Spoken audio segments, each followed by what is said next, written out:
35তম Malda district swimming competition অনুষ্ঠিত হল জেলা ক্রীড়া সংস্থার সুইমিং পুলে। এই প্রতিযোগিতা অনুষ্ঠানে উপস্থিত ছিলেন ইংরেজবাজার পৌরসভার চেয়ারম্যান কৃষ্ণেন্দু নারায়ণ চৌধুরী, জেলা ক্রীড়া সুইমিং সংস্থার সম্পাদক দেবব্রত সাহা সহ জেলা ক্রীড়া সংস্থার কর্মকর্তারা। সংস্থার পক্ষ থেকে জানা যায়, 82টি ইভেন্টে মোট 200 জন প্রতিযোগী এই সুইমিং প্রতিযোগিতায় অংশগ্রহণ করে বলে জানা যায়। এই সুইমিং প্রতিযোগিতাকে ঘিরে প্রতিযোগী ও তাদের অভিভাবকদের মধ্যে উৎসাহ উদ্দীপনা ছিল চোখে পড়ার মতন। প্রতিযোগিতা হয়ে আছে, যার কথা না বললে নিশ্চয়ই আমার বিবেকে দংশন করবে। তিনি হচ্ছেন এবিএ পরীক্ষা নিয়োগী কর্মকর্তা আর সিদ্ধার্থ সরকার তখন রাজ্যের মুখ্যমন্ত্রী ছিলেন। তিনি এই সুইমিং পুলটা তৈরি করেছিলেন এবং মানুষের সাথে ক্রীড়াবিদদের সাথে তিনি এটা উৎসর্গ করেছিলেন। তাই আমরা নির্বাচনকে আমরা স্মরণ করছি। আমরা আশা করবো এই সুইমিং পুল থেকে অনেক ভালো সরকার হয়ে উঠবে এবং ইতিমধ্যে রাজ্য স্তরে আমাদের সুইমাররা অনেক জায়গায় পৌঁছেছে এবং ভালো রেজাল্ট করেছে। আমি আমাদের যারা রেফারি আছেন তাদের কাছে অনুরোধ করবো, খুব তাড়াতাড়ি এটাকে শুভারম্ভ করে দিন এবং যাতে সরকার কম্পিটিশনটা স্মুথলি ভালো হয় এটা লক্ষ্য রাখবেন।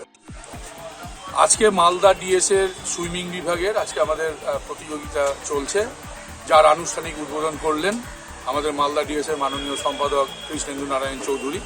এটা আমাদের 35তম বার্ষিক সন্তরণ প্রতিযোগিতা।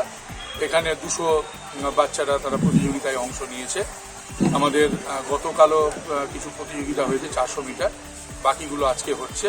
আমাদের 82টা ইভেন্ট রয়েছে এবং খুব সুন্দরভাবে প্রত্যেকের সহযোগিতায় আমাদের এই প্রতিযোগিতাটা হচ্ছে। আর মাথার উপর যিনি আছেন সম্পাদক কৃষ্ণেন্দু চৌধুরী সহ মালদা ডিএসের সব কর্মকর্তা, বিশেষ করে যার নাম না বললে নয়, দিলীপদা আছে, প্রদীপদা, বলাইদা, ঝাপুদা থেকে শুরু করে রাজুদা, আরও অনেকেই আছে, তাপসদা, আমাদের নিতুদা সহসভাপতি, এদিকে সাটিয়ার, আরও অন্যান্যরা যারা আছে, প্রত্যেকের সহযোগিতায় কিন্তু আমাদের ডিএসের প্রত্যেকটা ইভেন্ট সুন্দরভাবে চলছে। আপনারা গত সপ্তাহেই দেখেছেন যে মালদাতে উমেন্স সাব জুনিয়র ন্যাশনাল হয়েছে। আমাদের মালদা ডিএসের যে পরিকাঠামো, যেটা কৃষ্ণেন্দু চৌধুরী তৈরি করেছেন সবারই সহযোগিতাতে, এত সুন্দর পরিকাঠামো দেখে আমাদের এআইএফএফ এই প্রতিযোগিতাটা দিয়েছিল।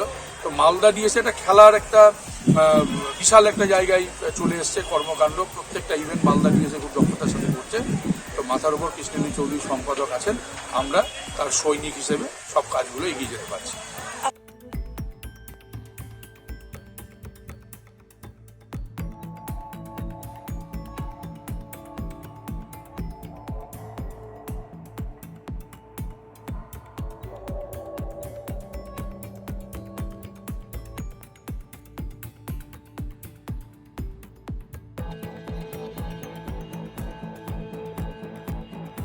Bureau news Bangla Times.